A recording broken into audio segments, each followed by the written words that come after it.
En esta serie de mensajes quiero que fijemos el corazón en una realidad innegable. Vivimos en un mundo en el abismo, un mundo que parece estar a punto de naufragar moral, espiritual y geopolíticamente. No es exageración sensacionalista, es lo que cualquiera puede ver si abre las noticias. Con la Biblia abierta, los acontecimientos de estos últimos años han sacudido a las naciones, y lo que para muchos es solo crisis internacional o reacomodo de poderes, para el creyente que conoce la profecía, es la confirmación de que la palabra de Dios sigue siendo la única luz verdadera en medio de la oscuridad. Hace poco grabé un reportaje especial sobre Afganistán, explicando lo que está sucediendo allí y sobre todo las repercusiones globales que se avecinan. Afganistán no es simplemente una noticia que mañana será reemplazada por otra, es una pieza más en el tablero profético. Mientras los grandes medios, CNN, Fox News, BBC y tantos otros, analizan todo desde un ángulo político, económico o histórico, casi nadie se pregunta, ¿qué está diciendo Dios a través de esto? ¿Dónde encaja en el cuadro profético de la Escritura? Y, sin embargo, esa es la pregunta central para el pueblo de Dios. Porque si no entendemos los tiempos, viviremos como si todo siguiera igual, cuando un grupo como los talibanes, talibán significa estudiante, porque se ven a sí mismos como estudiantes del Islam y de la ley Sharia, toma el control de una nación entera, en cuestión de días. El planeta entero se estremece, vimos las imágenes de aviones despegando y personas desesperadas aferrándose al fuselaje, cayendo al vacío en un intento desesperado por huir de Kabul. Esas escenas estremecen el corazón, pero también deberían abrirnos los ojos espirituales. Son un retrato brutal de lo que ocurre cuando una sociedad se entrega a la violencia, al fanatismo y a la ausencia del Dios verdadero. Un pueblo que expulsa la luz inevitablemente queda a merced de las tinieblas. En esos días comenzaron a llegarnos docenas de llamadas y mensajes desde Brasil, Argentina, España, Inglaterra y muchos otros lugares. Pastor, ¿qué está pasando? ¿Qué significa esto bíblicamente? El mundo estaba alborotado, lleno de opiniones y análisis, pero casi nadie podía interpretarlo a la luz de la profecía. Y te lo digo con amor, si no interpretas los tiempos con la palabra de Dios, terminarás interpretándolos con el miedo, con la confusión o con la manipulación de los medios de comunicación. No basta con estar informado, hay que estar iluminado por la Escritura. La información sin revelación solo produce ansiedad. La información a la luz de la Biblia produce convicción, esperanza y urgencia espiritual. Al orar y estudiar, una vez más quedó confirmado algo que venimos diciendo desde hace años. Los Estados Unidos de Norteamérica, la potencia que desde 1945 tuvo la supremacía militar y económica, no aparecen en la profecía bíblica como un actor principal en los últimos tiempos. Durante décadas jugaron el papel de policía del mundo, interviniendo en guerras, deteniendo dictadores, proclamando defender la libertad. Después del ataque a las Torres Gemelas, se lanzó la llamada guerra contra el terrorismo, y Afganistán fue uno de los escenarios principales donde se invirtieron vidas, recursos y esfuerzos para contener el avance del extremismo. Sin embargo, tras 20 años de presencia militar, hemos visto una retirada caótica, decisiones erradas y pactos rotos, hasta el punto de que muchos describen ahora a Estados Unidos como un tigre de papel, grande en apariencia, débil en consistencia. ¿Qué significa esto proféticamente? ¿Que otras naciones han entendido que el equilibrio de poder ha cambiado? China se siente con más libertad para presionar a Taiwán. Irán avanza en sus ambiciones nucleares. Corea del Norte continúa desafiando al mundo. Turquía intenta posicionarse como líder del Islam. El tablero mundial se está reacomodando delante de nuestros ojos. Mientras millones de personas siguen viviendo como si nada tuviera implicaciones espirituales, lo más impactante desde la perspectiva de la Biblia es que varias de estas naciones forman parte del bloque profético descrito en Ezequiel 38 y 39, la futura invasión contra Israel.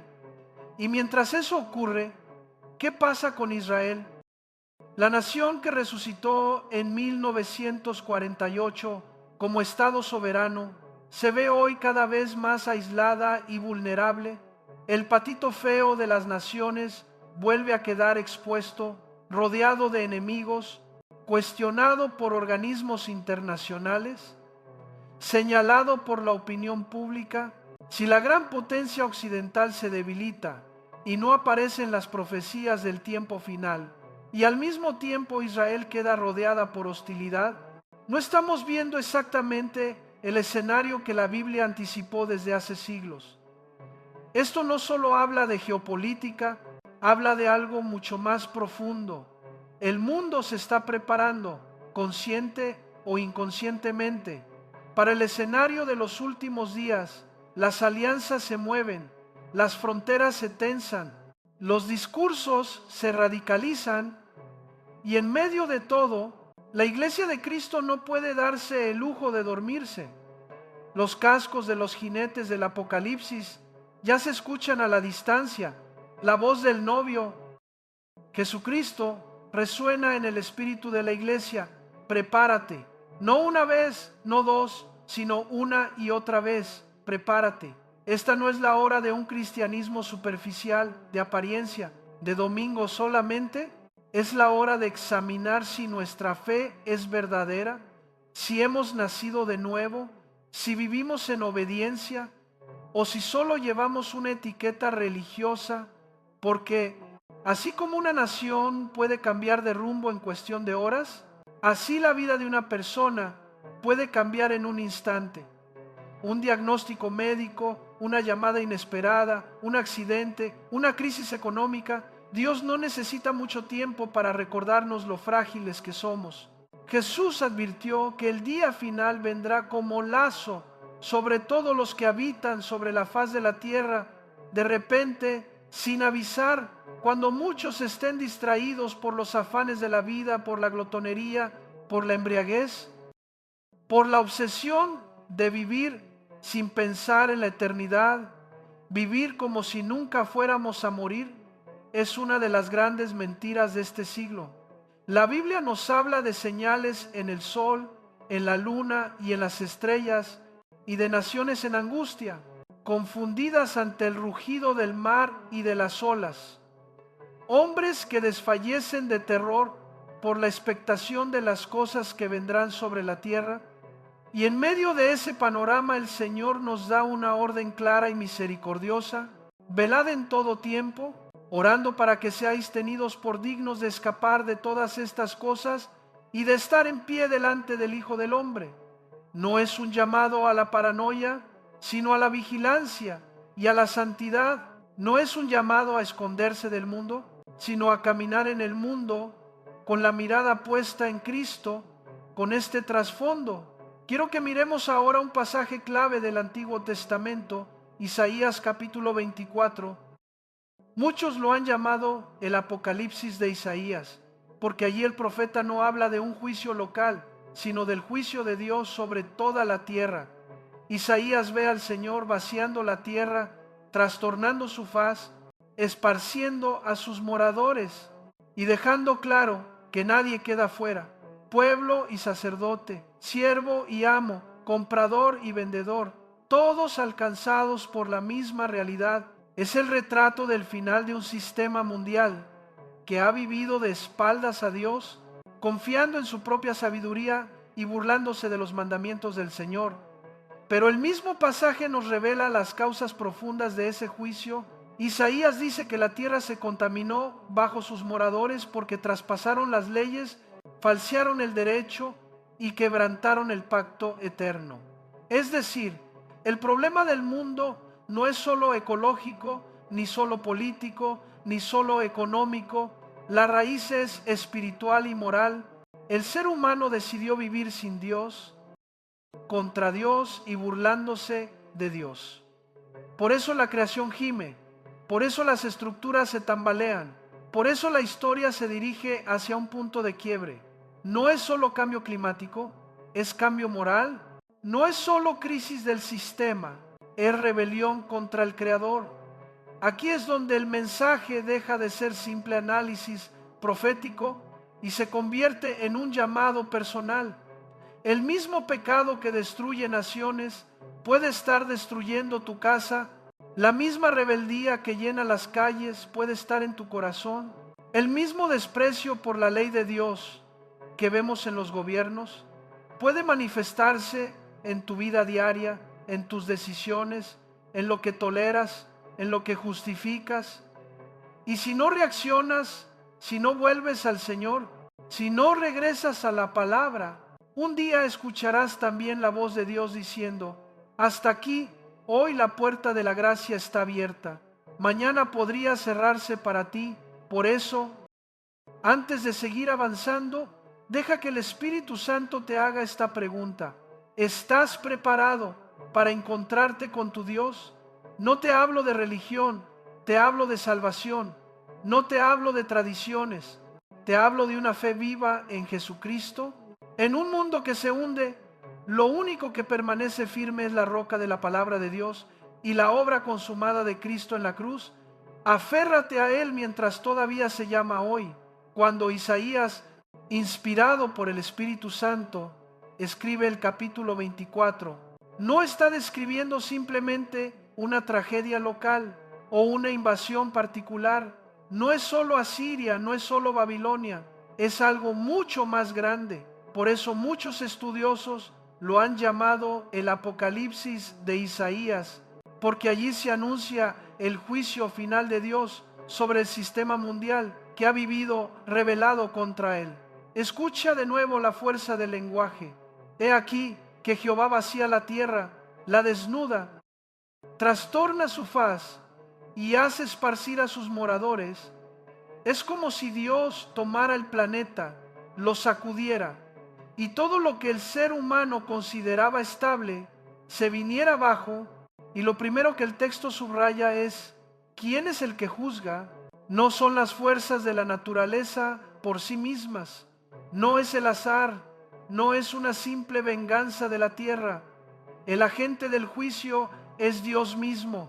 Jehová vacía la tierra, Jehová la desnuda, Jehová trastorna su faz. En otras palabras, la historia no se sale de las manos de Dios. Él es el Señor del tiempo, de las naciones y del destino final de cada ser humano. El mismo Jesús lo confirmó cuando dijo que el Padre ha establecido un día en el cual juzgará al mundo con justicia por medio del Hijo, como enseña también Hechos 17. Ese día está fijado en el calendario de Dios, aunque tú y yo no conozcamos la fecha. Ahora, esto molesta a muchos. El hombre moderno no quiere un Dios que juzga, quiere un Dios que aplaude todo, que aprueba todo, que bendice todo, aunque sea pecado. Pero un Dios que no juzga el mal no sería santo ni justo. ¿Te imaginas un juez humano que viera violencia, abuso, corrupción, destrucción de niños y dijera: bueno, todos se equivocan, no pasa nada? Le llamaríamos un juez corrupto, y queremos que el Dios del universo sea menos justo que un juez humano. El mismo Dios que ama con un amor infinito es el que un día juzgará con justicia perfecta. Amor sin justicia es sentimentalismo. Justicia sin amor sería crueldad. En la cruz de Cristo vemos ambas cosas: el amor que se entrega y la justicia que condena el pecado en el cuerpo del Hijo. Isaías entonces nos presenta el juicio como algo ineludible y además universal. Sucederá al pueblo como al sacerdote, al siervo como a su señor, a la criada como a su ama, al que compra como al que vende, al que presta como al que toma prestado. ¿Qué significa esto? Que delante del tribunal de Dios no habrá clases sociales, no habrá títulos, no habrá privilegios especiales. Ni el más rico ni el más pobre podrán sobornar al juez, el político, el campesino, el empresario, el artista, el analfabeto y el doctor en teología. Todos, absolutamente todos, serán medidos por la misma vara. ¿Qué hicieron con la verdad que recibieron? ¿Qué hicieron con el evangelio que escucharon? ¿Qué hicieron con el Hijo de Dios que fue entregado por ellos? La Biblia habla de ese juicio final en Apocalipsis 20 como el gran trono blanco. Juan ve a los muertos, grandes y pequeños, de pie delante de Dios, y los libros abiertos. Fíjate en ese detalle, están de pie, no de rodillas. Ya no hay lugar para súplicas, ya no hay lágrimas de arrepentimiento, ya no hay tiempo de, Señor, ahora sí quiero cambiar. Ese momento habrá pasado. Hoy la gracia se predica, hoy la misericordia te alcanza, hoy el Espíritu Santo toca tu corazón, pero allá ya no habrá gracia, solo sentencia. Por eso es tan serio jugar con el pecado, posponer el arrepentimiento, apagar la voz de Dios una y otra vez. No se puede despreciar eternamente la sangre del Hijo de Dios sin consecuencias. Y observa otra cosa, la salvación es por gracia, pero el juicio será por obras. No serás salvado por tus obras, pero serás juzgado por ellas. Los libros contendrán tus pensamientos, tus palabras, tus decisiones, tus obras ocultas, tus intenciones. Todo estará claro como una película proyectada delante de ti. El que rechazó la cruz tendrá que enfrentar sus propias obras sin cobertura, sin abogado, sin mediador. El que se acogió a la cruz, en cambio, ya fue juzgado en el Calvario. Su condena recayó sobre Cristo y por eso no estará en ese tribunal final. Esa es la diferencia entre una fe verdadera que descansa en Jesús y una fe falsa que confía en sí misma o que solo es religión de apariencia. Volvamos a Isaías 24. El juicio no solo es universal, también es devastador. La tierra será enteramente vaciada, completamente saqueada. La tierra se destruyó, cayó, enfermó, cayó el mundo. Enfermaron los altos pueblos de la tierra. ¿Te suena eso? ¿No te recuerda al estado del planeta en estos mismos años? Un mundo enfermo, literalmente. Un mundo donde el aire está contaminado, los mares llenos de basura, las cosechas afectadas, la fauna alterada, y las naciones corren a conferencias climáticas, diseñan tratados, generan cumbres internacionales para salvar el planeta, pero casi ninguna se pregunta, ¿y qué hay de la raíz espiritual de toda esta crisis? La Escritura nos muestra algo muy profundo. La creación sufre cuando el hombre peca. Cuando Adán y Eva desobedecieron en el Edén, no solo cambió su relación con Dios, cambió la naturaleza entera. Los animales se volvieron feroces, las rosas tuvieron espinas, el clima se alteró. La creación fue sometida a vanidad por causa del pecado del hombre. Dios había puesto la tierra bajo nuestra administración. Cuando el administrador se corrompe, lo administrado sufre con él.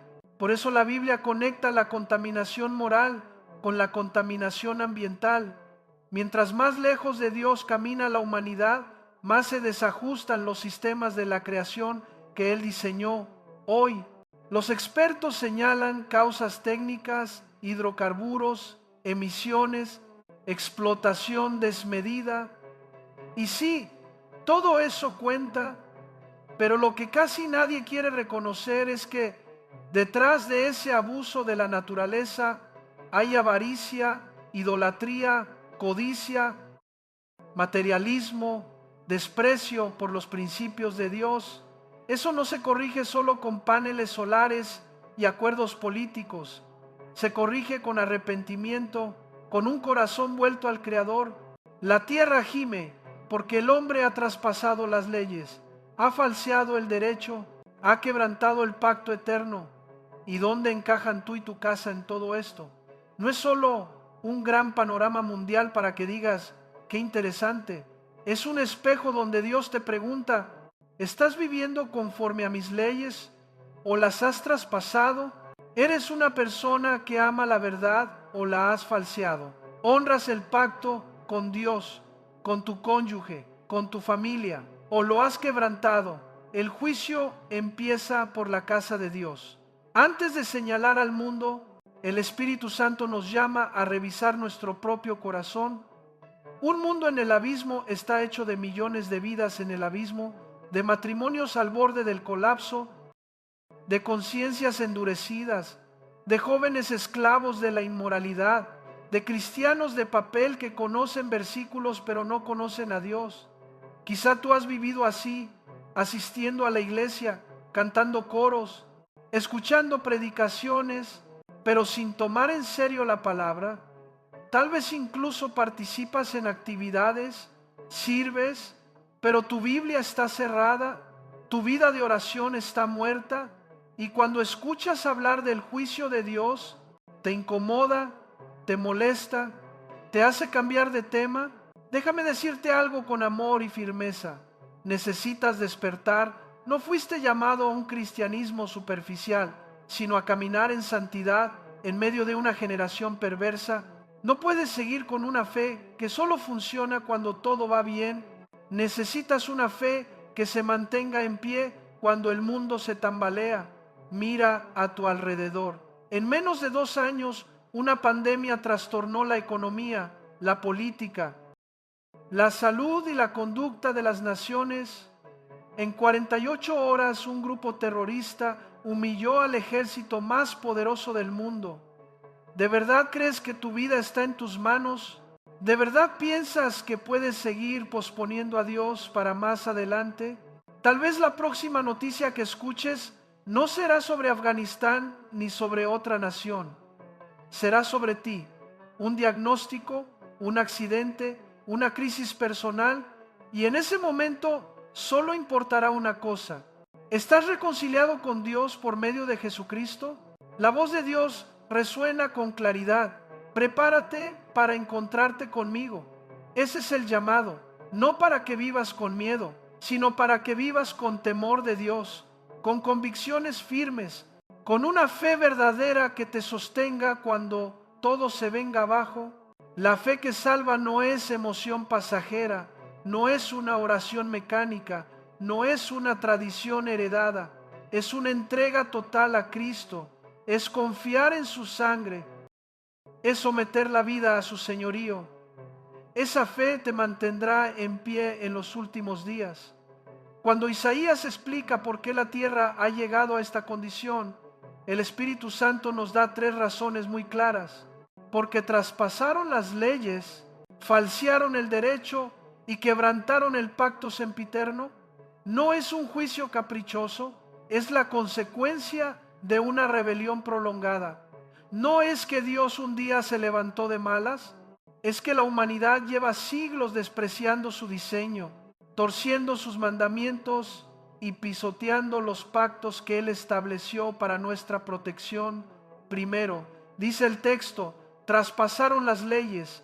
La palabra que se usa en hebreo está relacionada con la Torá, con las instrucciones morales de Dios. Dios no dejó al mundo sin brújula. Dio mandamientos, principios, límites.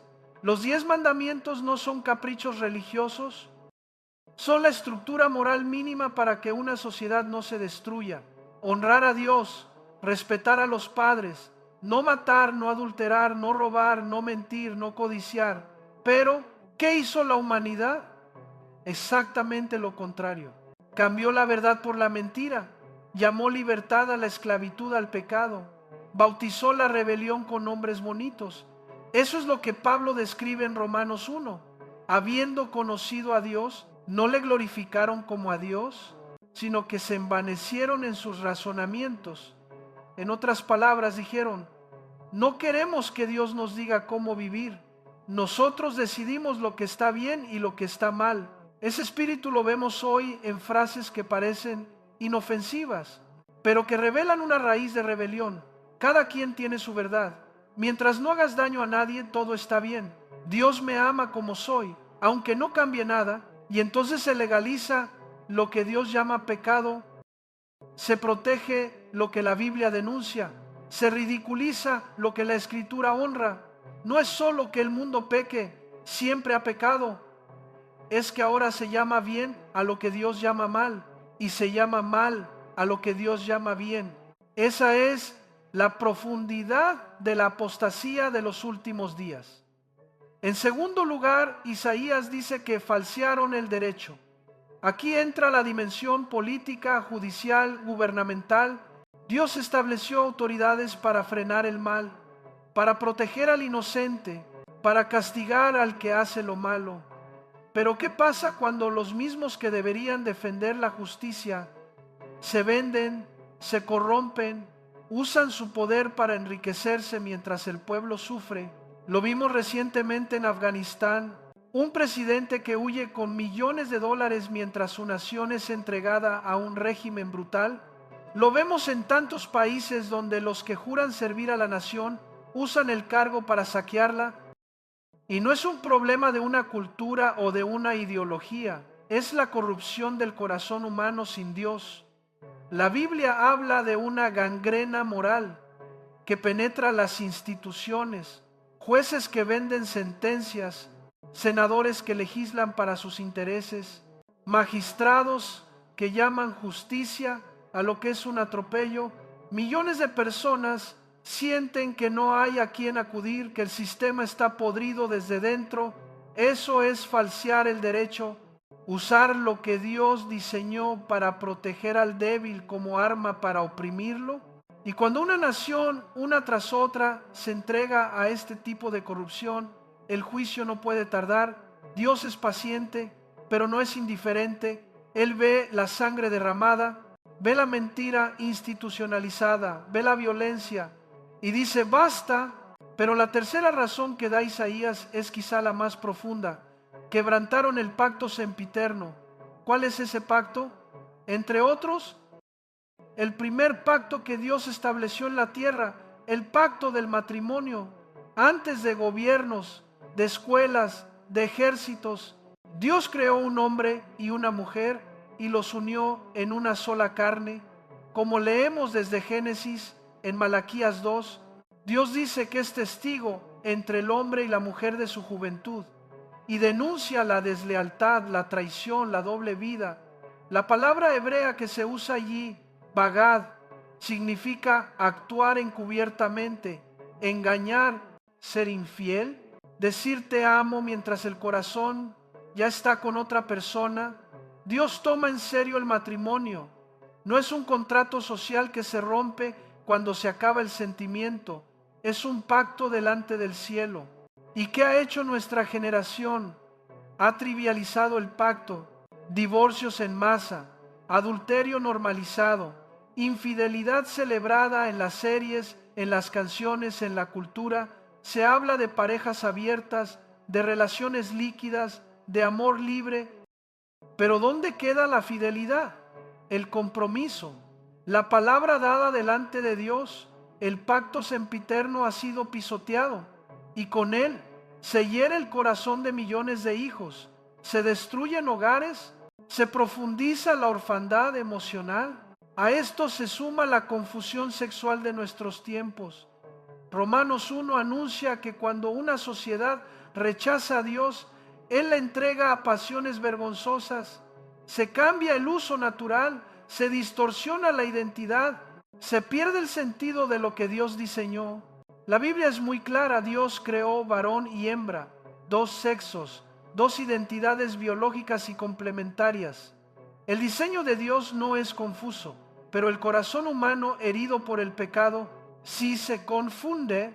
Hoy vemos una generación atrapada entre ideologías que niegan la realidad biológica, leyes que intentan redefinir lo que es un hombre, lo que es una mujer, lo que es el matrimonio. Escúchame bien, como iglesia no estamos llamados a odiar a nadie, ni a burlarnos de nadie, ni a promover violencia contra nadie. Eso sería tan pecado como lo que denunciamos. Pero sí estamos llamados a decir la verdad con amor. Y la verdad bíblica es que la identidad y la sexualidad humanas tienen un diseño, y cuando lo rompemos, nos rompemos a nosotros mismos. Por eso muchas personas viven en angustia, en confusión, en depresión profunda. El pecado promete libertad, pero entrega cadenas. El pecado promete plenitud, pero deja vacío. Y todo esto forma parte de ese cuadro que Isaías describe, una tierra contaminada por la iniquidad de sus moradores. Ahora, aquí hay una tensión maravillosa en el mensaje de Dios. El mismo Dios que anuncia juicio, ofrece gracia. El mismo Dios que desenmascara el pecado, extiende sus brazos para salvar al pecador. Hace algunos años, visitando una cárcel para predicar el Evangelio, se me acercó un hombre llorando. Me dijo: «Pastor, ¿usted cree que Dios pueda perdonarme?». Le pregunté por qué me lo decía y respondió: «He matado a muchas personas, ni siquiera estoy preso por todos mis crímenes. ¿Solo por uno puede haber perdón para alguien como yo?». A los ojos humanos la respuesta sería no, pero a la luz de la cruz la respuesta es otra. La sangre de Jesucristo limpia de todo pecado al que se arrepiente y cree. Eso es gracia. Gracia significa favor inmerecido. No lo mereces, no lo puedes comprar, no lo puedes pagar con buenas obras. Dios te lo ofrece, porque Cristo ya pagó en la cruz. Quizá tú no has matado a nadie, pero llevas abortos en tu historia, adulterios, mentiras, odios, rencores, vicios, engaños. Tal vez tu conciencia te acusa, tal vez has pensado: «Para mí no hay esperanza». Déjame decirte en el nombre de Jesús, mientras estás respirando, hay esperanza. El mismo evangelio que alcanzó a un asesino en una cárcel puede alcanzarte a ti en tu sala, en tu coche, frente a tu pantalla. La diferencia entre enfrentar el juicio con tus obras o descansar en la obra de Cristo es eterna. Quien se aferra a su pecado, a su orgullo, a su «yo no necesito a Dios», terminará delante del trono blanco, con los libros abiertos, recibiendo una sentencia justa. Quien se humilla, reconoce su pecado, se arrepiente y se aferra a la cruz, ha sido ya juzgado en Cristo y no será condenado. Esa es la línea que separa la fe verdadera de la fe falsa en los últimos días.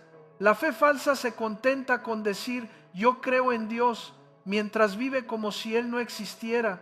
La fe verdadera se postra ante Jesús y dice: «Sé mi Señor, cambia mi vida, escribe mi nombre en tu libro». Dios está tratando con las naciones, sí. Dios está moviendo los hilos de la historia, sí. Pero en medio de todo, Dios te está hablando a ti. No es casualidad que escuches este mensaje en una generación que se precipita al abismo. Es una misericordia, es una oportunidad. Antes de que la tierra sea enteramente vaciada, Dios quiere vaciar tu corazón de orgullo, de pecado, de autosuficiencia y llenarlo de su perdón y de su espíritu. Antes de que el mundo sea estremecido por los juicios finales, Él quiere estremecer tu alma con su gracia. No ignores esa voz, no la apagues, no digas mañana. El mañana no te pertenece. Cuando hablamos del juicio de Dios sobre el mundo, no estamos hablando de una idea abstracta ni de una amenaza religiosa para asustar a la gente.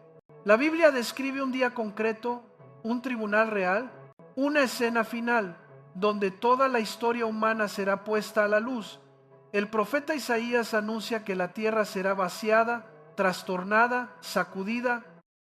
Jesús mismo advirtió de un tiempo de angustia como nunca antes. Y el apóstol Juan, en Apocalipsis, nos abre una ventana a ese momento que la humanidad quiere ignorar, pero que nadie podrá evitar. La Escritura habla de un gran trono blanco, Apocalipsis 20, delante del cual huye la tierra y el cielo. Es una imagen impresionante, lo que para nosotros parecía firme, estable, casi eterno. Los sistemas, los imperios, las estructuras de este mundo desaparece delante de la santidad de Dios. Y Juan dice que vio a los muertos, grandes y pequeños, de pie delante de Dios mientras los libros eran abiertos. Fíjate en ese detalle, de pie. Nadie se postra allí para pedir misericordia, porque la misericordia pertenece a esta vida. Nadie suplica perdón en ese momento, porque el tiempo del arrepentimiento será ya pasado. En ese tribunal no hay altar, solo estrado de juicio. No hay oportunidad de cambiar de lado, solo sentencia final. Tal vez alguien diga, eso me parece injusto, pero la Biblia es muy clara. El juicio final no es un capricho, es la conclusión lógica de una vida entera de decisiones. Dios dice Hechos 17, manda ahora a todos los hombres en todo lugar que se arrepientan, porque ha establecido un día en el que juzgará al mundo con justicia por medio de Jesucristo. Él ha dado pruebas de esto, resucitándolo de entre los muertos. Es decir, Dios no te sorprenderá con una trampa. Te está avisando, te está llamando, te está advirtiendo. El problema no es falta de aviso, es dureza de corazón. En ese día se abrirán libros, los pensamientos, las palabras, las acciones, las omisiones. Todo lo que creías olvidado quedará expuesto como una película proyectada delante de aquel cuya mirada atraviesa el alma. Es irónico, pero profundamente justo.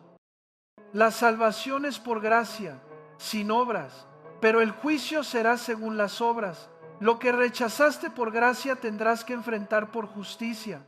Lo que el Hijo de Dios quiso cargar en la cruz, tú lo cargarás solo si desprecias la cruz. Alguien podría preguntar, entonces, ¿Dios manda a la gente al infierno? Y la respuesta más bíblica y más sobria es, Dios no empuja a nadie al infierno. Los hombres caminan hacia allí por su propia decisión. Al rechazar obstinadamente el único camino de salvación que es Jesucristo, Dios extendió los brazos en la cruz, derramó la sangre de su Hijo, envió su palabra, levantó predicadores, te habló a través de circunstancias, de crisis, de llamadas de atención. Si a pesar de todo eso, el ser humano dice, no quiero que Cristo gobierne sobre mí, Dios respeta esa decisión por la eternidad. El infierno no es Dios encerrando a gente buena, es Dios confirmando eternamente la decisión de personas que no quisieron a Cristo. Pero volvamos por un momento al panorama global y a la creación. Isaías decía que la tierra se contaminó bajo sus moradores. No solo es un lenguaje poético, es una realidad espiritual con consecuencias físicas. Cuando el ser humano pecó en el Edén, no solo se rompió su relación con Dios, se fracturó la creación entera.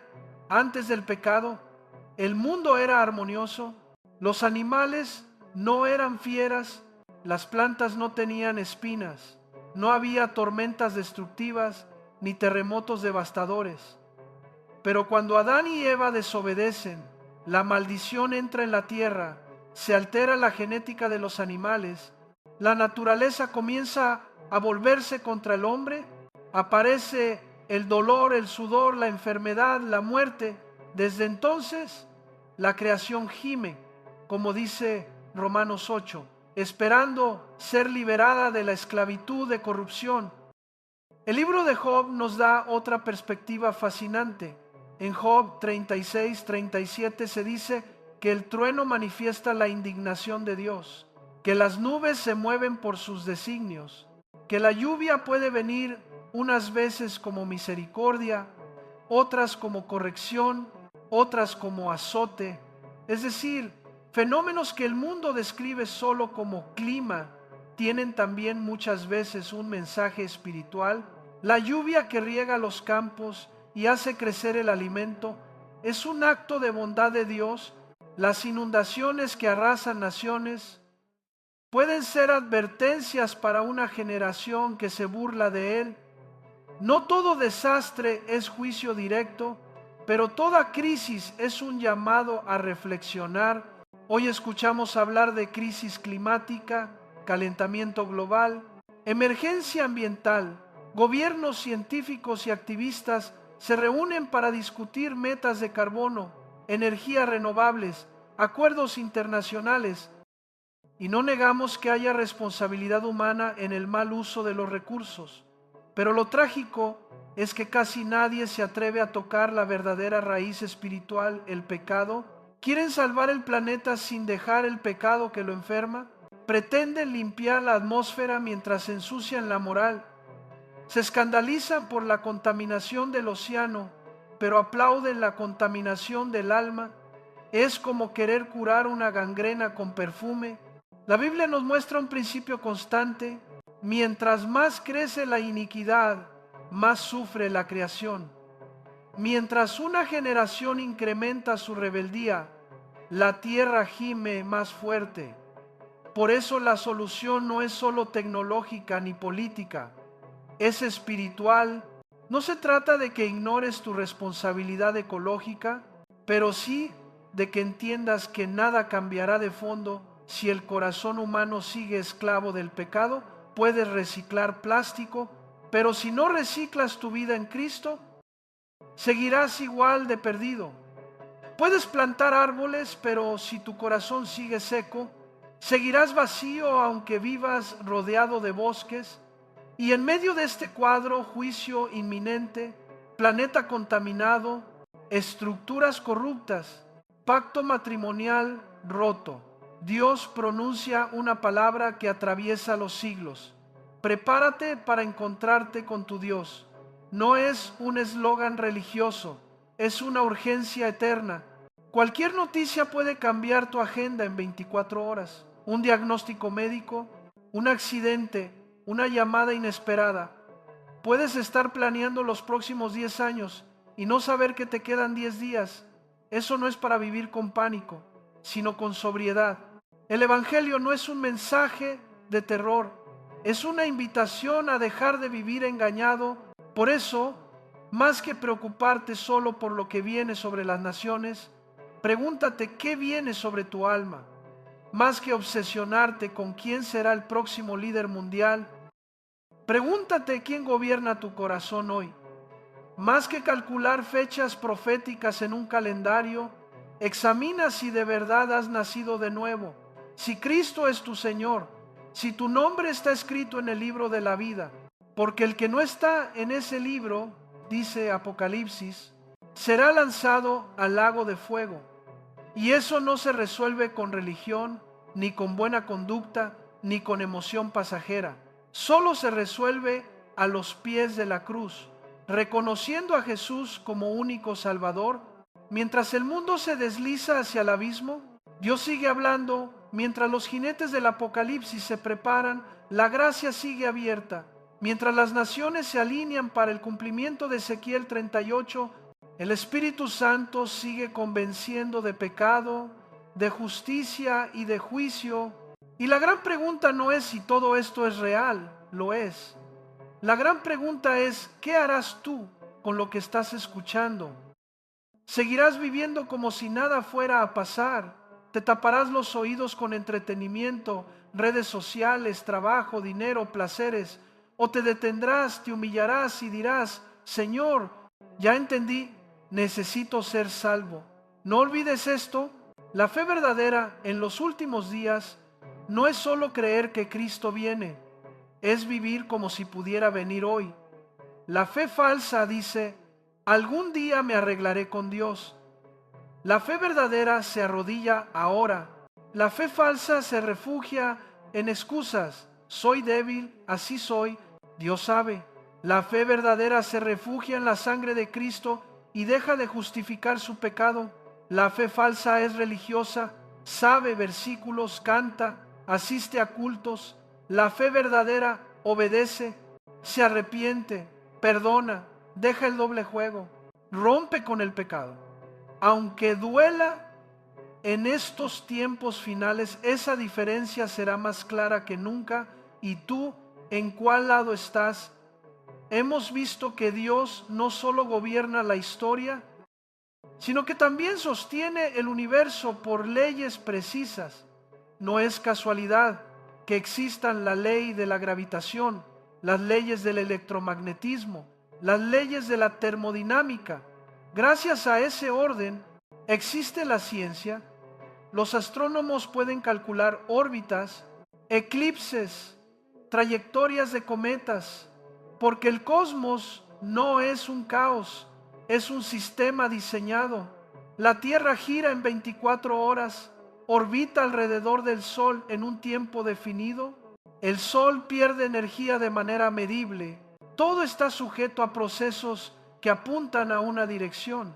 Nada mejora por sí mismo, todo se desgasta. La misma segunda ley de la termodinámica nos recuerda que lejos de evolucionar hacia algo más perfecto, la creación se va deteriorando y la Biblia ya lo había anunciado. El mundo se envejece como un vestido.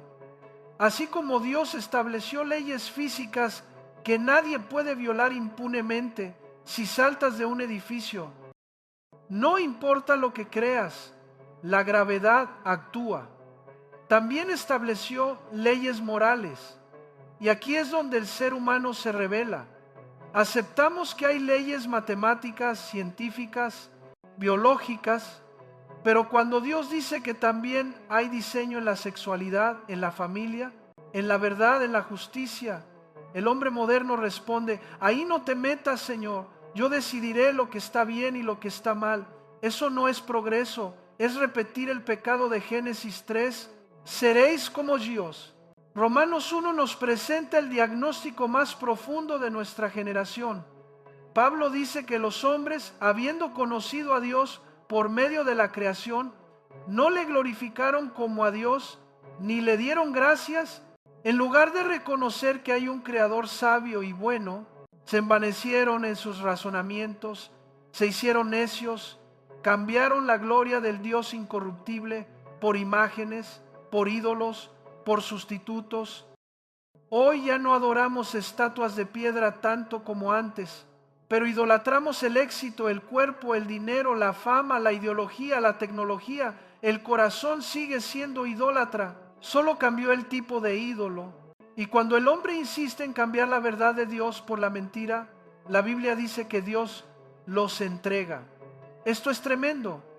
No dice que Dios los obliga a pecar, sino que al persistir en su rebeldía, Dios los deja seguir el camino que han escogido. Es como si el Señor dijera: no quieres mis mandamientos, no quieres mi diseño, no quieres mi señorío, entonces experimentarás las consecuencias de vivir sin mí. La peor forma de juicio, muchas veces, no es un rayo del cielo, sino que Dios retire su mano y nos deje cosechar lo que hemos sembrado. Por eso Pablo menciona, entre otras cosas, la distorsión de la sexualidad. La Escritura enseña que Dios creó varón y hembra con una identidad biológica y espiritual que no es un error, sino un regalo. El pecado, la confusión, las heridas, los traumas, la cultura pueden distorsionar la percepción que una persona tiene de sí misma. Y eso merece compasión, acompañamiento y verdad, nunca burla ni violencia. Pero lo que el mundo de hoy hace es otra cosa. No solo quiere ayudar al que sufre, quiere redefinir el diseño de Dios. Como si Él se hubiera equivocado, rompe el patrón, borra la diferencia, niega la complementariedad y luego pretende que no habrá consecuencias. Querido hermano, hermana, si tú luchas en tu identidad, en tu sexualidad, Dios no te odia. Cristo murió también por ti, te ve, te conoce y quiere sanarte por dentro. Pero la sanidad siempre vendrá abrazando la verdad de Dios, no sosteniendo la mentira del diablo. La verdadera libertad nunca se alcanzará negando lo que Dios estableció desde el principio. Puedes cambiar tu apariencia, tus documentos, tu entorno, pero tu alma seguirá clamando por el Creador. La única identidad que trae reposo es ser hijo o hija de Dios por la fe en Jesucristo. Romanos 1 también habla de otra área crítica, la corrupción generalizada. Isaías decía que falsearon el derecho. Eso abarca jueces, magistrados, senadores, diputados, gobernantes de todo tipo. Dios les dio un cargo para administrar justicia, para proteger al débil, para frenar al malvado, para aplicar la ley con integridad. Pero ¿qué sucede cuando el corazón está vendido? Lo que vemos cada día: presidentes que huyen con millones, funcionarios que se enriquecen con el dolor del pueblo, sistemas judiciales manipulados, impunidad descarada. Los que deberían ser guardianes de la justicia se convierten en socios del crimen, y Dios lo ve. El pueblo se cansa, protesta, se indigna, pero nunca olvides esto: cuando la justicia humana fracasa, la justicia divina avanza. Sin embargo, hay un pacto que Dios resalta de una manera especial: el pacto matrimonial. Malaquías 2 nos dice que Dios es testigo entre tú y la mujer de tu juventud, contra la cual has sido desleal antes que existieran gobiernos, escuelas o instituciones. Dios estableció el matrimonio. Es el primer pacto humano, sellado delante del Creador. Por eso cuando lo quebrantamos, no es solo problema de pareja, es una afrenta directa contra Dios. La palabra desleal en hebreo, como explican los estudiosos, implica actuar encubiertamente, hipócritamente, engañando, ocultando, fingiendo amor mientras el corazón está dividido. Cuando un hombre le dice a su esposa te amo pero vive en adulterio, Dios escucha esa frase y la ve como mentira. Cuando una mujer dice estoy comprometida con mi hogar pero coquetea secretamente con otro, Dios ve la doble vida. No es solo un desliz romántico, es traición a un pacto santo. Y el Señor dice: no voy a recibir tu adoración, tus ofrendas, tus lágrimas emotivas, mientras no trates con tu deslealtad. Por eso tantos matrimonios están quebrados, familias destruidas, generaciones heridas.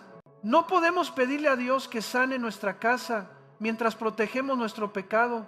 Necesitamos volver al altar, pedir perdón, confesar lo oculto, romper la doble vida, buscar ayuda, restaurar lo que se ha roto.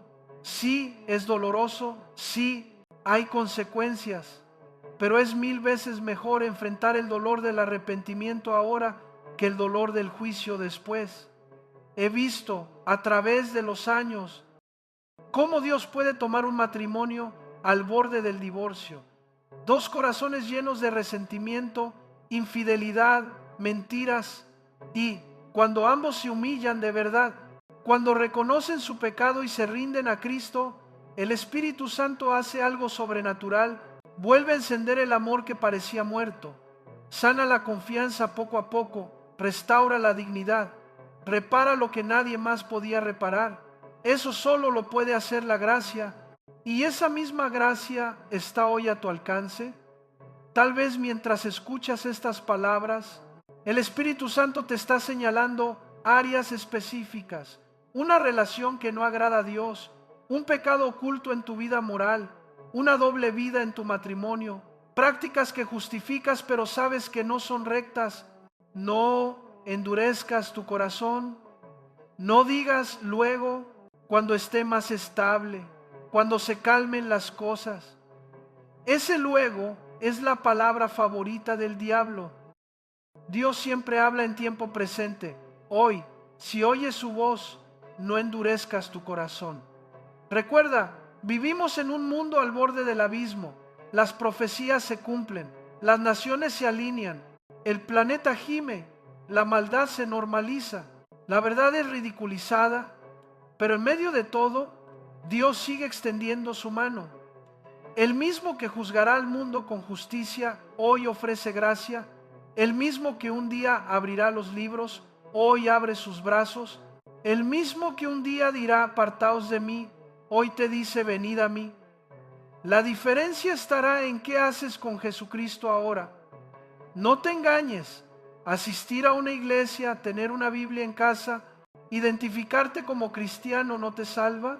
Lo que te salva es haber venido a la cruz, haber reconocido tu pecado, haber creído de corazón que la sangre de Cristo fue derramada por ti, haberle entregado el trono de tu vida.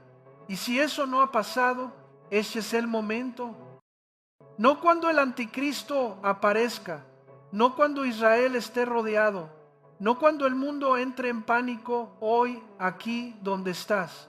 Porque el Evangelio no es una teoría más, es la diferencia entre una eternidad con Dios y una eternidad sin Él. Si volvemos a Isaías 24:5, el profeta resume la crisis del mundo en 3 frases que parecen titulares de un periódico espiritual. Traspasaron las leyes, falsearon el derecho, quebrantaron el pacto sempiterno. Ahí está concentrada la raíz de la catástrofe moral, social y ecológica que vivimos. No es solamente un problema de economía, ni de calentamiento global, ni de política internacional. Es un problema de rebelión contra Dios. Y cuando el hombre rompe con Dios, todo lo demás se rompe también. Primero, traspasaron las leyes. No se refiere solo a las constituciones humanas, sino a la Torá, al diseño de Dios para la vida. Desde el Génesis, el Señor puso al ser humano como administrador de la creación, no como dueño absoluto. El huerto del Edén era un paraíso. Los animales no se devoraban, las plantas no tenían espinas, no había veneno, ni tormentas destructivas, ni terremotos que arrasaran ciudades. El mundo estaba en armonía con su Creador. Pero cuando Adán y Eva pecan, no solo cae el hombre, cae la creación. La ecología se altera, la genética se daña, la tierra empieza a producir espinos y cardos. El león deja de comer hierba y se convierte en depredador. Aparecen las tormentas, los desiertos, las pestes. ¿Por qué? Porque el administrador se rebeló contra el dueño. Y cuando el hombre se aparta de Dios, la creación se vuelve contra él. Hoy vemos esa realidad en escala global: mares contaminados, ríos envenenados, aire irrespirable en muchas ciudades, suelos agotados, desastres naturales cada vez más frecuentes. Los líderes se reúnen en cumbres climáticas, firman acuerdos, discuten sobre emisiones de carbono, energía limpia y políticas verdes. Y está bien cuidar responsablemente la creación. Debemos hacerlo. Pero la Biblia nos revela algo más profundo. La contaminación moral precede a la contaminación ambiental. Mientras la humanidad siga multiplicando su pecado, su violencia, su idolatría, su inmoralidad, la tierra misma seguirá gimiendo. No es solo un tema de ciencia, es un tema espiritual. Y por eso, si se ignora la dimensión espiritual, las soluciones siempre se quedarán cortas. El libro de Job nos da una perspectiva sorprendente. Dice que el trueno declara la indignación de Dios y que las tempestades pueden venir unas veces por azote, otras por misericordia. Es decir, el mismo fenómeno natural puede ser bendición o advertencia según el contexto espiritual de los pueblos. Una lluvia mansa que riega los campos es gracia. Una inundación devastadora que arrasa ciudades es llamada de atención. El problema es que sin revelación, el hombre solo ve meteorología y no oye el mensaje detrás de las nubes, no percibe que Dios habla a través de la naturaleza, recordándonos: yo soy el creador, yo sostengo este mundo, no eres autónomo, dependes de mí. En segundo lugar, Isaías dice que falsearon el derecho. Aquí entra todo el sistema de justicia y gobierno. Dios puso autoridades para frenar el mal, proteger al inocente, castigar al injusto. Pero en muchos países, tal vez también en el tuyo, hemos visto lo contrario: leyes torcidas, jueces vendidos, senadores y diputados buscando sus intereses, no el bien común, corrupción, sobornos, tráfico de influencias, presidentes que salen del poder con fortunas millonarias mientras el pueblo vive en pobreza. Y no es un fenómeno nuevo, pero en estos últimos tiempos se ha normalizado. Lo que antes escandalizaba, ahora se justifica. Y el pueblo cansado se vuelve cínico. Todos son iguales. La Biblia llama a eso falsear el derecho, pervertir la justicia, cuando el Estado, que fue establecido para reflejar parcialmente el carácter justo de Dios, se convierte en instrumento de opresión. La maldad se multiplica, los pobres pierden esperanza, el crimen se organiza, la violencia crece. Y muchos preguntan, ¿dónde está Dios? La respuesta es, Dios está anotando. Él ve cada decreto injusto, cada ley que promueve lo que Él llama abominación, cada fallo corrupto de un juez, cada decisión tomada a espaldas de la verdad. Ningún despacho presidencial está fuera de su mirada. Un día, todos los tronos humanos se inclinarán delante del trono de Cristo. Hoy creen que mandan, mañana sabrán que solo eran administradores infieles. En tercer lugar, Isaías dice, quebrantaron el pacto sempiterno. Y como vimos, uno de esos pactos más claros es el matrimonial. Antes de que existiera un templo, Dios unió a Adán y Eva. Antes de que hubiera Israel como nación, ya había marido y mujer delante de Dios. El matrimonio no es una creación de una cultura, ni una convención social que se pueda redefinir a gusto. Es un diseño divino. Por eso Satanás lo odia tanto.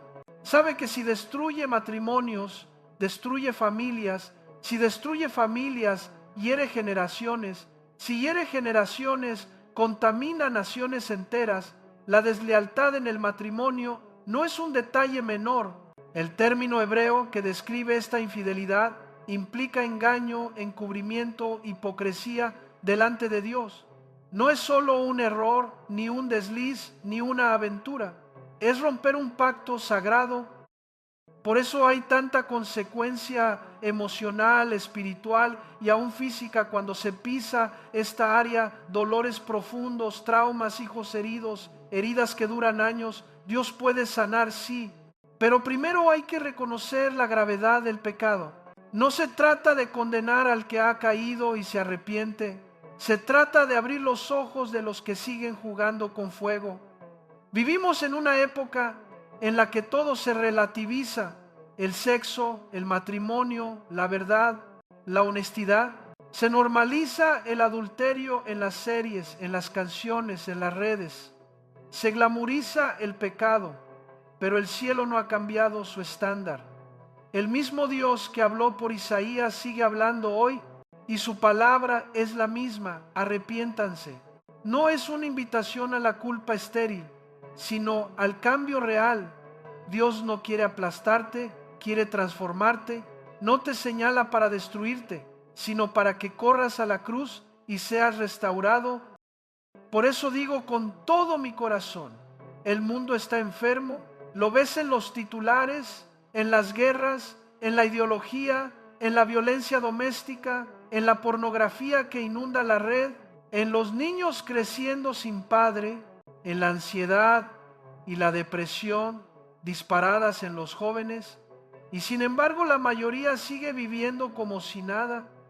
Viven para el fin de semana, para el próximo pago, para el próximo placer, sin pensar que están a un latido de la eternidad. Nadie tiene firmado el mañana, nadie.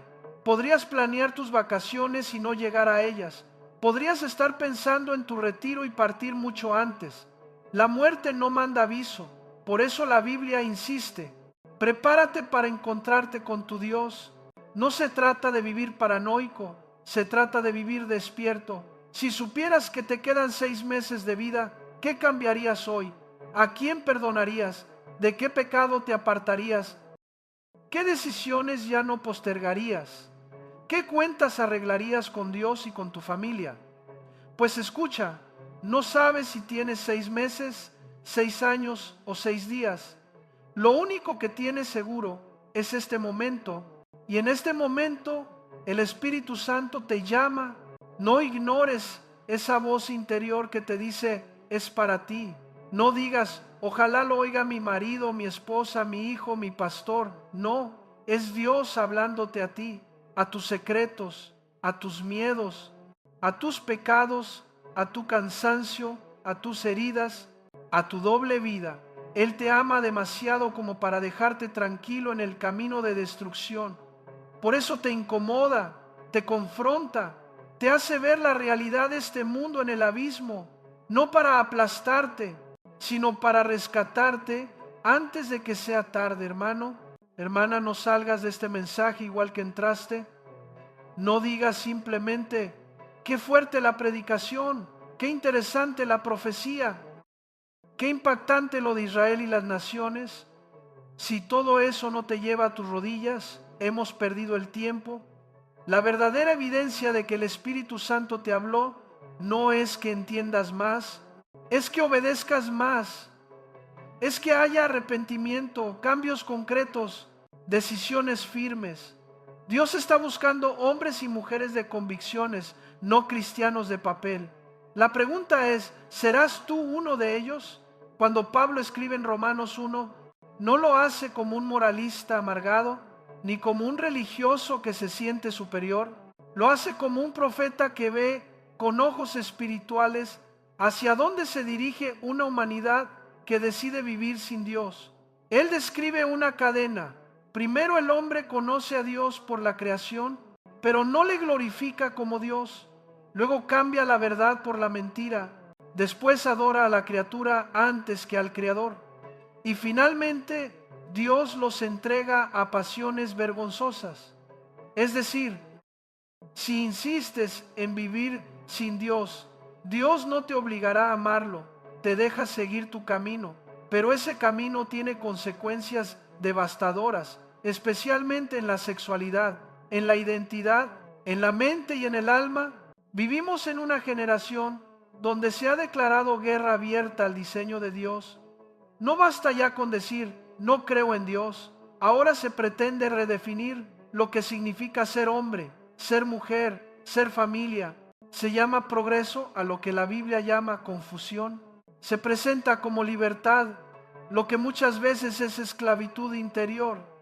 Y no lo digo para atacar a personas, sino para desenmascarar una filosofía que está destruyendo vidas por dentro. Detrás de muchos discursos de ideología de género hay personas reales, con historias de dolor, de abuso, de rechazo, de vacío. Gente que busca identidad, pertenencia, amor, pero la busca lejos de la fuente verdadera. La Escritura enseña que Dios creó al ser humano varón y hembra. No es un odio hacia nadie, es una convicción sobre el diseño. La biología misma lo confirma. El código genético no se cambia con una cirugía. Pero mira, más allá del debate cultural y político, lo trágico es el sufrimiento interior. Muchos estudios y experiencias pastorales también muestran que una enorme proporción de personas que han intentado cambiar su sexo luchan con depresión profunda, confusión, soledad e incluso pensamientos suicidas. ¿Por qué? Porque hay una guerra en el corazón entre lo que el cuerpo dice, lo que la cultura dice y lo que el alma siente. Como iglesia no estamos llamados a burlarnos ni a despreciar a nadie que esté en esa lucha. Estamos llamados a decir la verdad con lágrimas en los ojos, no con piedras en las manos. Sí, la Biblia llama pecado a prácticas sexuales que se apartan del diseño de Dios, pero también llama pecado al orgullo, a la mentira, a la avaricia, al adulterio, a la hipocresía religiosa. Todos hemos pecado, todos necesitamos gracia. El mensaje no es, ellos son peores que nosotros, sino, todos necesitamos volver al Creador que sabe quiénes somos y para qué fuimos hechos. En medio de esta confusión moral, el apóstol Pablo también nos recuerda que Dios estableció leyes físicas, cósmicas, que muestran su orden. La ley de la gravedad, las leyes del movimiento, la termodinámica, todo en el universo apunta a diseño, a propósito, a inteligencia. El sol pierde energía, las estrellas envejecen, la materia se degrada. La misma ciencia nos dice que no vamos hacia una evolución sin fin, sino hacia una entropía creciente. Todo se desgasta, todo se deteriora. ¿Y cómo no se va a deteriorar la sociedad cuando sus fundamentos espirituales son removidos? Del mismo modo, Dios estableció leyes morales.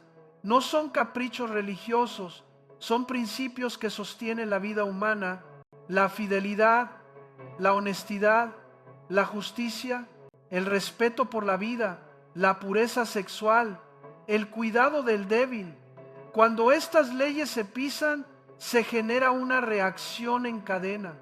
El pecado no es solo una ofensa contra Dios, también es una bomba lanzada contra nosotros mismos. Cuando una nación aprueba leyes que contradicen la palabra de Dios, ya sea para llamar matrimonio a lo que Dios no llama matrimonio, o para permitir el aborto indiscriminado, o para perseguir a los que defienden la verdad bíblica, esa nación está sembrando vientos que más tarde se convertirán en tempestades. Aquí volvemos a la frase de Isaías: falsearon el derecho. Los gobernantes han recibido de Dios la responsabilidad de ejercer justicia, no para enriquecerse, sino para servir, no para manipular, sino para proteger. Sin embargo, en muchos países, la corrupción se ha convertido en estilo de vida. El caso del expresidente de Afganistán huyendo con fortunas mientras su pueblo quedaba a merced de los talibanes es solo un ejemplo reciente de algo que se repite una y otra vez en la historia. Líderes que, en lugar de defender a su gente, huyen con las manos llenas. Esa es la esencia de falsear el derecho, usar el poder para uno mismo y no para el propósito de Dios. Y no pensemos que eso solo ocurre allá lejos, en nuestras ciudades, en nuestros pueblos, en nuestros parlamentos, en nuestros tribunales. La injusticia se manifiesta cada vez que una ley protege al que tiene dinero y aplasta al que no tiene voz. Cada vez que se premia la mentira y se castiga la integridad. Cada vez que un juez vende su sentencia, que un senador negocia su voto, que un policía se deja comprar, todo eso sube como clamor delante de Dios. Y te lo digo con solemnidad, un día esos mismos hombres y mujeres que usaron la ley para oprimir serán juzgados por la ley de la boca de Cristo. Pero Isaías no se queda solo en la esfera política, él va al corazón del pacto. Quebrantaron el pacto sempiterno. Decíamos que ese pacto incluye de manera muy especial el matrimonio. Cuando se rompe el matrimonio, se rompe algo profundo en el tejido de la sociedad. Tal vez tú mismo vienes de un hogar roto, tal vez creciste viendo a tus padres pelear, engañarse, abandonarse. Tal vez prometiste que tú no repetirías esos patrones y sin embargo te ves caminando en la misma dirección. No lo digo para acusarte, lo digo para despertar conciencia. El enemigo sabe que destruyendo matrimonios debilita la fe de los hijos, hiere la imagen de Dios como padre, genera desconfianza y amargura en las nuevas generaciones.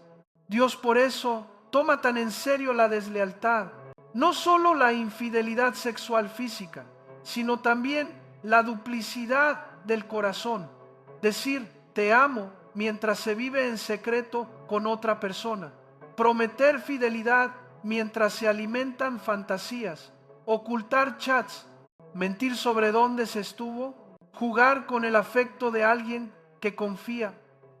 Esa hipocresía no es un pequeño error, es una brecha espiritual por donde entra destrucción. Y Dios, en su amor, no puede simplemente mirar hacia otro lado. Si Él es santo, debe juzgar el pecado. Pero si Él es amor, ofrece primero la oportunidad de arrepentimiento. Y aquí entra el otro lado de la moneda, la gracia. Cuando hablamos de juicio, algunos se imaginan a un Dios dispuesto a aplastar, pero el mismo Dios que anuncia juicio extiende antes un camino de escape. El Evangelio es precisamente eso, el anuncio de que un hombre, Jesucristo, ya cargó con la condena que tú y yo merecíamos, que en esa cruz Él llevó nuestras mentiras, nuestros adulterios, nuestras perversiones, nuestras idolatrías, nuestras traiciones, nuestras rebeldías, que el peso moral que nos aplastaría en el día del juicio cayó sobre Él. Esa es la razón por la que hay esperanza. Por eso insisto, el juicio viene, pero la gracia todavía está abierta. El mundo se está hundiendo, pero el arca de salvación aún tiene la puerta abierta. Ese arca se llama Jesucristo. No se entra por religión, se entra por fe. No se entra por méritos, se entra por arrepentimiento y confianza. El Señor te está diciendo hoy, vuelve, detente, no sigas jugando con tu alma, no sigas justificando lo que yo llamo pecado, no sigas anestesiando tu conciencia. Hoy es el día aceptable, hoy es el tiempo de salvación. Y quizá tú dices, pero yo ya he ido demasiado lejos, he pecado demasiado, he hecho cosas que me dan vergüenza solo de recordarlas. Escucha bien, la sangre de Cristo es más poderosa que tu pecado más oscuro. Su gracia es más grande que tu culpa más pesada. No subestimes la cruz. El mismo Dios que anunció juicio a un mundo en el abismo, es el Dios que entregó a su Hijo por amor a ti. Pero el único lugar donde se encuentra perdón, limpieza y nueva vida es a los pies de esa cruz. Todo lo demás es religión, todo lo demás es autoengaño. Solo Cristo salva, solo Cristo transforma, solo Cristo puede tomar una vida rota y hacerla nueva. Hemos hablado del juicio, de la corrupción, de la deslealtad, del quebrantamiento del pacto y de la contaminación del planeta. Pero alguien puede preguntar, ¿y al final cómo va a terminar todo esto? ¿Qué va a pasar con todas las injusticias que han quedado sin respuesta? ¿Qué pasa con los dictadores que murieron en sus camas? ¿Con los corruptos que nunca pisaron una cárcel? ¿Con los asesinos que jamás fueron descubiertos? La respuesta de la Biblia es clara. Habrá un juicio final, real, literal, delante del trono de Dios. Nada quedará sin respuesta, nada quedará en la impunidad. Apocalipsis 20 describe ese momento tremendo. Juan dice que vio un gran trono blanco y al que estaba sentado en él. Ese trono no es simbólico, es un tribunal definitivo. Allí no habrá apelaciones, no habrá segundas instancias, no habrá abogados que manipulen expedientes. El juez será Jesucristo mismo, aquel que murió en la cruz, aquel que ofreció gracia durante toda la historia, pero que ahora se sienta para juzgar a los que rechazaron esa gracia. ¡Qué contraste!, ¿no? El que antes abrió sus brazos para salvar, ahora levanta su voz para sentenciar. Juan añade que vio a los muertos, grandes y pequeños, de pie delante de Dios, nadie arrodillado, nadie adorando, todos en pie, en actitud de juicio. ¿Por qué? Porque en ese momento la puerta de la misericordia ya se cerró. La gracia era para esta vida, la oportunidad era para hoy. Allí ya no se negocia nada, solo se ejecuta la justicia perfecta de Dios. Es impresionante que el texto diga que los libros fueron abiertos. Eso nos habla de un registro detallado. Dios no juzgará por emociones, ni por rumores, ni por chismes religiosos. Él juzgará conforme a lo que está escrito. Pensamientos, palabras, decisiones, acciones, todo lo que hicimos y creímos quedará expuesto. Y aquí aparece una ironía espiritual. La salvación es por gracia, no por obras, pero el juicio será por obras. ¿Te das cuenta? Dios no te salva por tus buenas obras, te salva por la obra perfecta de Cristo en la cruz. Pero si rechazas esa obra, serás juzgado por las tuyas. Es decir, tendrás que presentarte delante de un Dios santo con tu propio expediente en la mano. ¿Estás dispuesto a eso? ¿Te imaginas cada mentira, cada adulterio, cada aborto, cada injusticia, cada odio, cada resentimiento, cada burla contra Dios, pasando delante de tus ojos como una película? Esa es la escena que la Biblia presenta para los que deciden morir sin Cristo. Por eso insisto, amado hermano, amigo que me escuchas, Dios no manda a nadie al infierno. Somos nosotros los que escogemos el destino eterno al decidir qué hacer con Jesucristo. La cruz es el lugar donde Dios proclamó públicamente: te amo. A pesar de tu pecado, te ofrezco perdón. Aunque no lo merezcas, he cargado en mi Hijo la condena que tú merecías. Pero si una persona desprecia ese sacrificio, ¿qué más puede hacer Dios? ¿Cómo puedes salvar a alguien que no quiere ser salvado? En el juicio del gran trono blanco no habrá incrédulos diciendo, yo no sabía. La creación, la conciencia, la predicación del Evangelio, las oportunidades que Dios dio a lo largo de la vida serán recordadas. Piensa en esto cada vez que escuchas un mensaje como este. No es un entretenimiento religioso, es una cita divina. Es Dios interrumpiendo tu rutina para decirte, detente, escucha, piensa en tu eternidad. Tal vez cambias de canal, de video, de sermón, buscando uno que te haga sentir mejor sin tocar tu conciencia. Pero el Espíritu Santo insiste, no porque quiera humillarte, sino porque quiere salvarte. La peor tragedia de un ser humano no es tener cáncer, no es perder dinero, no es sufrir un divorcio, por doloroso que sea. La peor tragedia es llegar al día del juicio sin Cristo. Ahora bien, para los que hemos recibido a Jesucristo de corazón, el juicio ya ocurrió en la cruz. Esa es la noticia gloriosa del Evangelio. En el Calvario, Dios trató contigo y conmigo como si fuésemos los culpables, para ahora poder tratarnos como si fuésemos justos. El pecado fue cargado en el cuerpo de Cristo, el castigo que nos correspondía fue depositado en Él. Por eso la Biblia dice que ya no hay condenación para los que están en Cristo Jesús. No es que no mereciéramos condenación, la merecíamos, pero alguien la tomó en nuestro lugar. Eso es la gracia, un favor inmerecido, una deuda pagada por otro.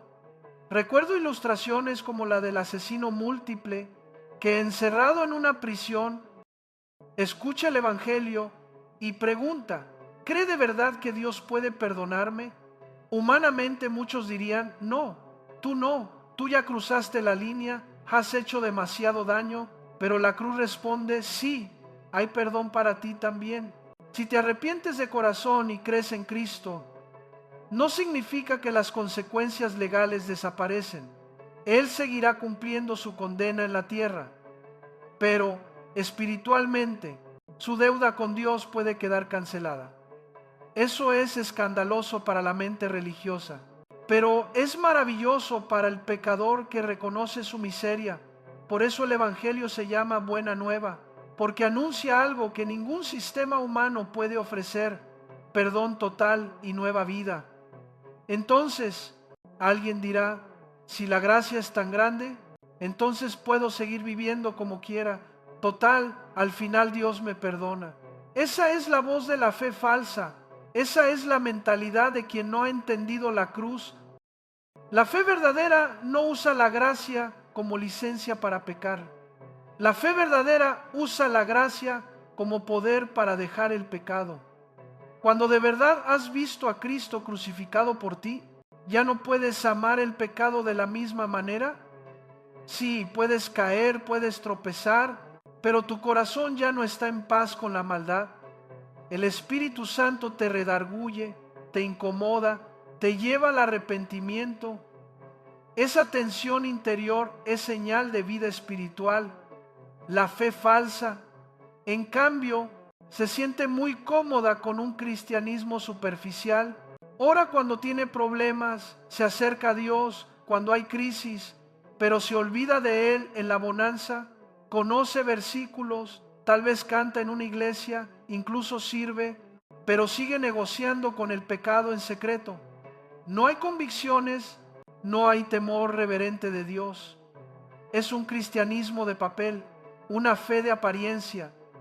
Y en los tiempos finales, esa clase de fe no resistirá la presión del mundo. Cuando la persecución crezca, cuando confesar a Cristo tenga un precio, la fe falsa se desmoronará. Por eso, el Señor nos llama, en Lucas 21, a velar y orar para ser tenidos por dignos de escapar de las cosas que vendrán. No se trata de ganar el cielo por mérito, sino de vivir una fe auténtica, viva, obediente, una fe que se alimenta de la palabra, que se nutre de la oración, que se fortalece en la comunión con otros creyentes. En un mundo que se hunde, los que se sostendrán serán los que han decidido caminar con Dios en serio, no a medias. La tibieza espiritual será letal en los tiempos que vienen. Déjame preguntarte con amor, pero con firmeza. ¿Tu fe es verdadera o es una fe de conveniencia? ¿Sigues a Cristo porque Él es tu Señor o solo porque buscas que resuelva tus problemas? ¿Estás dispuesto a obedecerle aunque vaya en contra de la cultura, aunque tus amigos se burlen, aunque te cueste oportunidades, relaciones, prestigio? Esa es la prueba de la fe verdadera.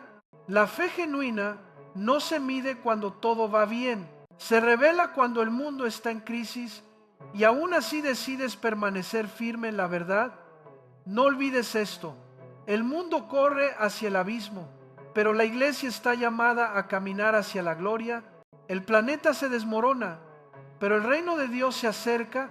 Las naciones se confunden, pero la palabra de Dios permanece para siempre. El juicio se acerca, pero la gracia sigue disponible hoy.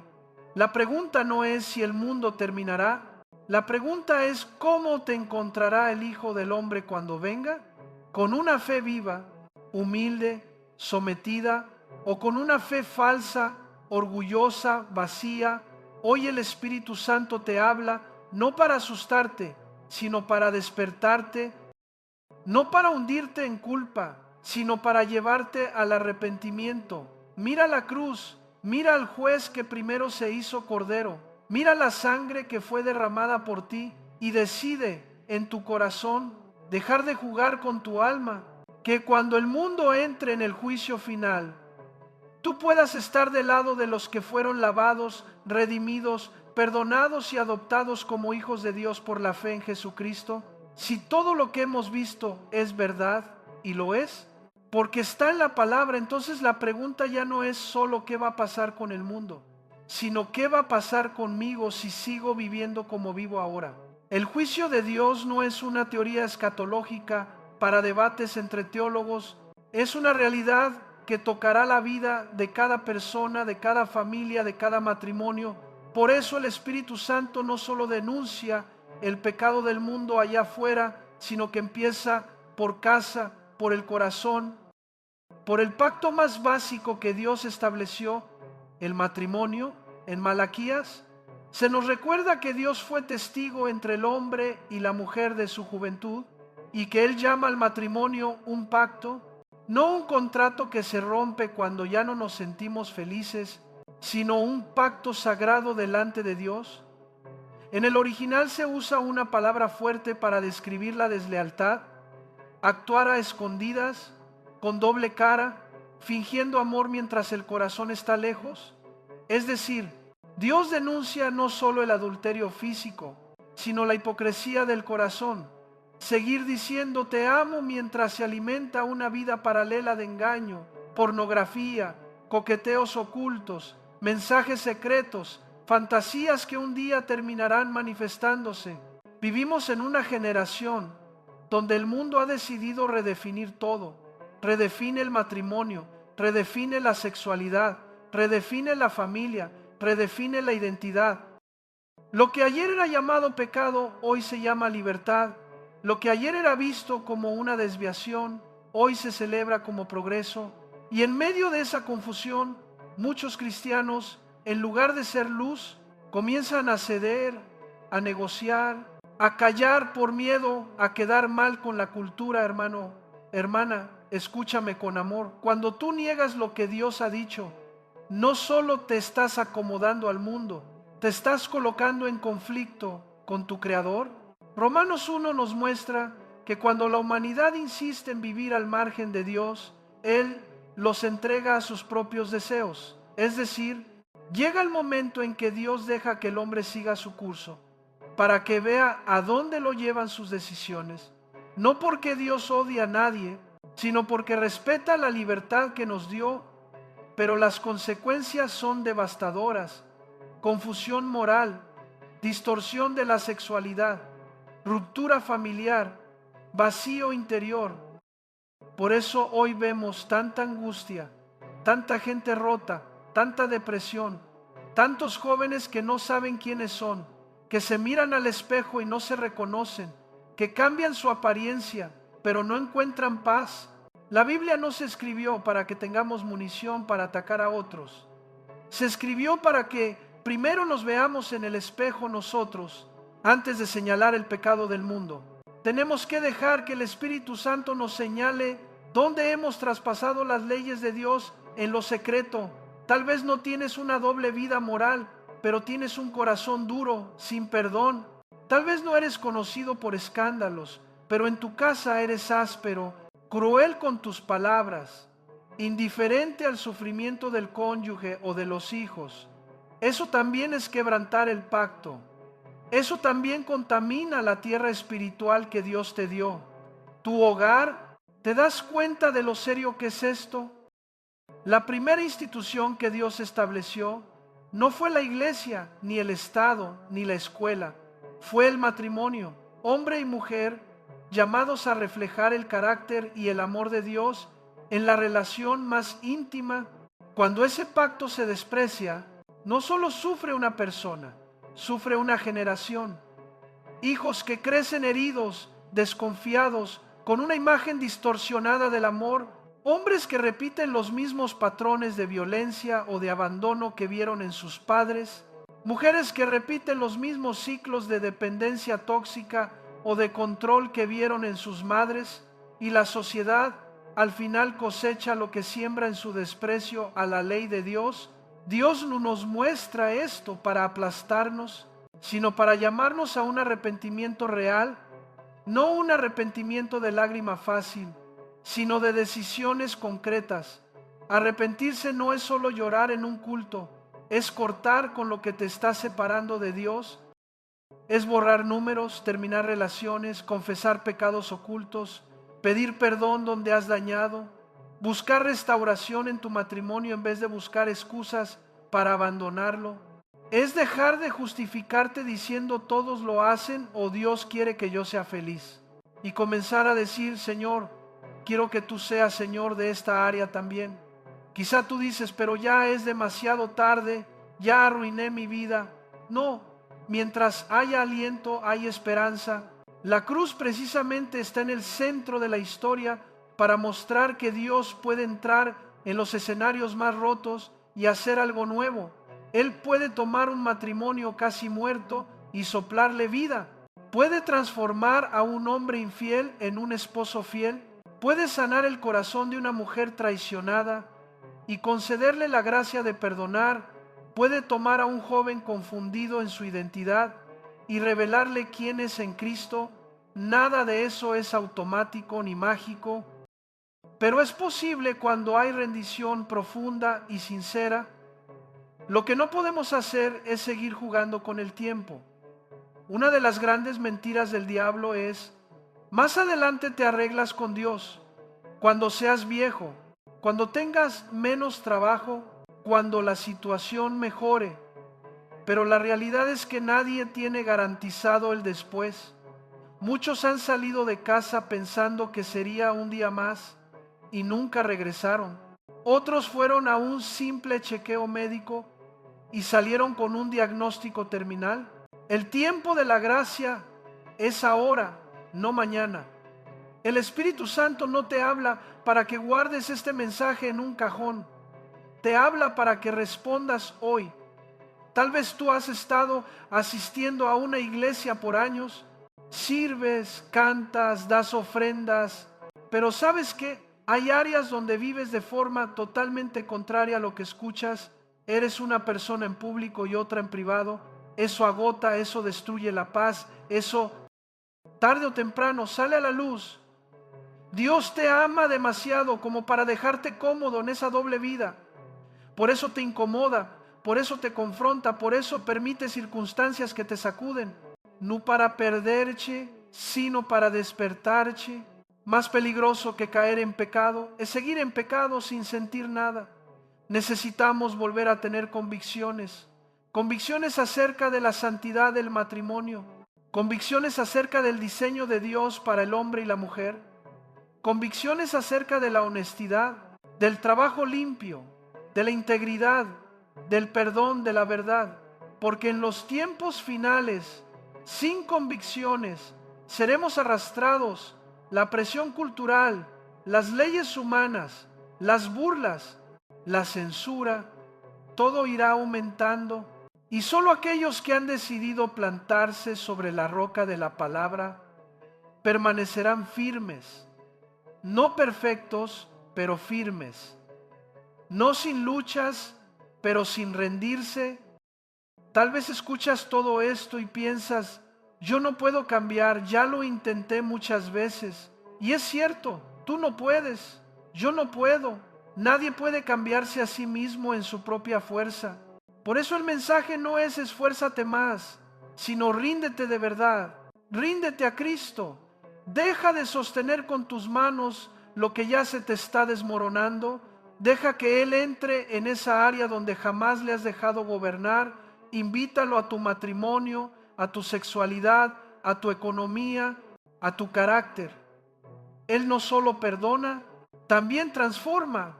Él no solo borra tu pasado, también te da un futuro nuevo. En el próximo paso quiero guiarte a ponerte a cuentas con Dios de una manera sencilla pero profunda. No como una fórmula mágica, sino como una entrega consciente. Pero antes de orar, detente un momento y pregúntale al Espíritu Santo, ¿qué área de mi vida estás señalando hoy? ¿En qué he roto tu pacto? ¿Dónde he llamado normal a lo que tú llamas pecado? Escucha en silencio.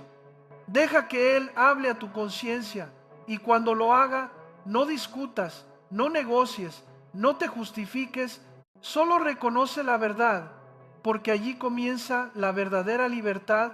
Llegamos entonces al punto donde ya no basta con entender la profecía, ni con asombrarnos por la exactitud de la Biblia, ni con decir, qué interesante todo esto del juicio, del clima, de Israel, de las naciones.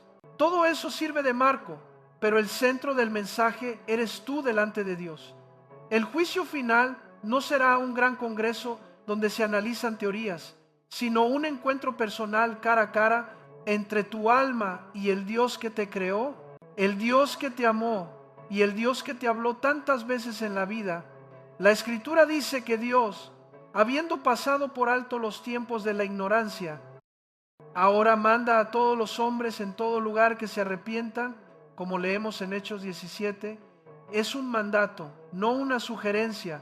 Y la base de este llamado es que Dios ya ha establecido un día en el cual juzgará al mundo con justicia por medio de Jesucristo, aquel a quien resucitó de los muertos, es decir, el mismo que hoy es Salvador, mañana será juez. El mismo que hoy extiende sus manos perforadas para perdonarte, un día levantará esas mismas manos para dictar sentencia sobre quienes rechazaron su gracia. Y aquí es donde la fe verdadera se diferencia de la fe falsa.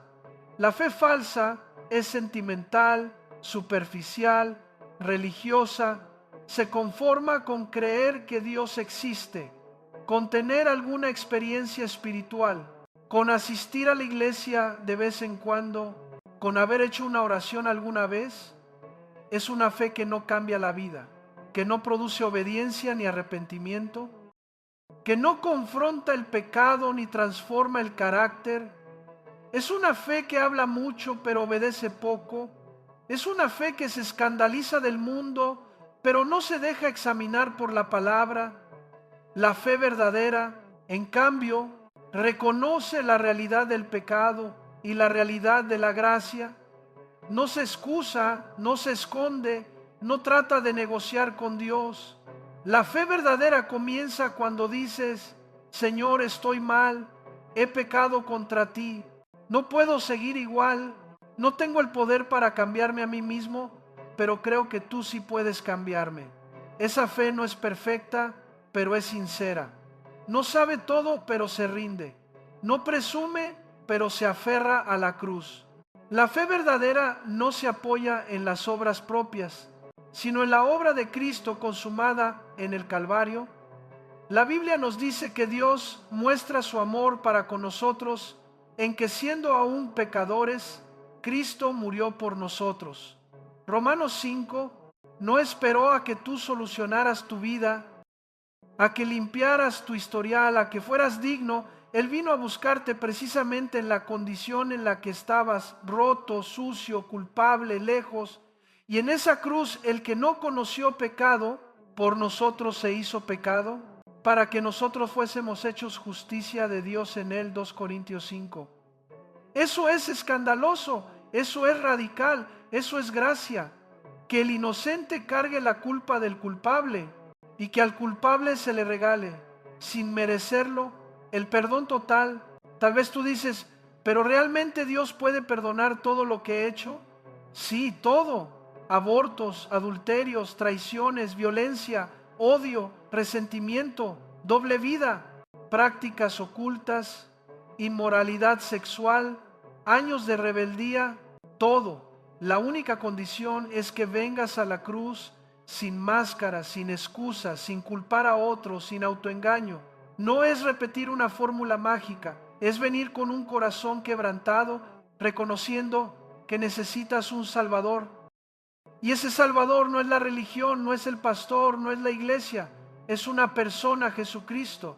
Pero escucha bien, por esa misma razón, si rechazas a Cristo, no habrá otro camino. Dios no tiene un plan B de salvación. No hay otro nombre bajo el cielo dado a los hombres en que podamos ser salvos. Hechos 4. Ninguna religión, ningún gurú, ningún sistema filosófico, ninguna energía puede resolver el problema fundamental del ser humano, el pecado que nos separa de Dios. Solo la sangre derramada del Hijo de Dios en la cruz tiene el poder de limpiar la conciencia, de borrar el registro de culpa, de abrir el acceso a la presencia de Dios.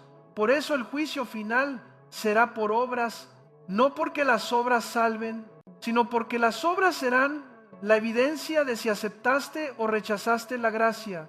Los que despreciaron el sacrificio de Cristo serán juzgados según sus obras, y nadie podrá soportar ese examen. Los libros serán abiertos, pensamientos, palabras, acciones, todo saldrá a la luz. La película completa de tu vida se proyectará delante de ti y no habrá manera de borrar escenas, de editar, de justificar. Pero aquellos que en vida vinieron a la cruz, que se humillaron, que se arrepintieron, que se refugiaron en la gracia, no estarán allí para condenación. Su juicio ya se llevó a cabo en el Calvario.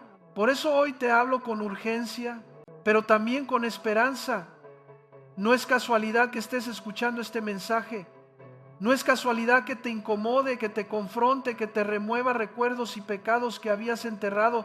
Dios te ama, y porque te ama, no quiere que llegues al juicio final sin abogado, sin defensor, sin cobertura.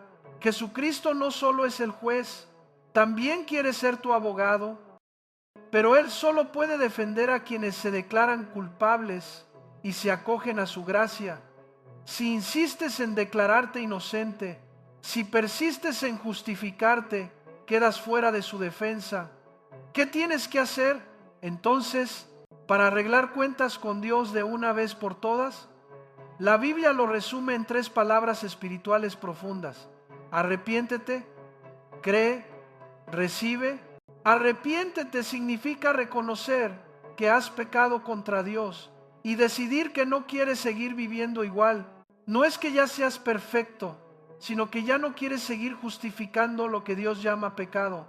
Es decirle: Señor, estoy de acuerdo contigo, tú tienes razón, yo he estado equivocado. Creer significa depositar tu confianza en lo que Cristo hizo por ti en la cruz, que Él pagó con su sangre la deuda completa de tus pecados. Ya no confías en tu religiosidad, ni en tu buena conducta, ni en tus méritos, sino únicamente en la obra de Jesús. Recibe significa abrir tu corazón para que Cristo sea tu Señor y tu Salvador. No solo una idea bonita en tu mente, sino el dueño de tu vida. Es invitarlo a entrar, a gobernar, a transformar. Es decirle: toma el trono que te pertenece en mi corazón. Si hoy el Espíritu Santo te está hablando, no endurezcas tu corazón. Quiero guiarte en una oración sencilla pero muy seria. No la repitas mecánicamente, hazla tuya. Si estás solo, puedes decirla en voz alta. Si estás con más gente, puedes orarla en tu interior, pero que sea de verdad: Señor, te pido perdón por mi vida. Reconozco que he pecado contra ti, que he quebrantado tus leyes y que no puedo seguir viviendo igual. Admito que no tengo el poder para cambiarme a mí mismo. Hoy creo que Jesucristo, tu Hijo, murió en la cruz por mis pecados y que su sangre es suficiente para limpiarme.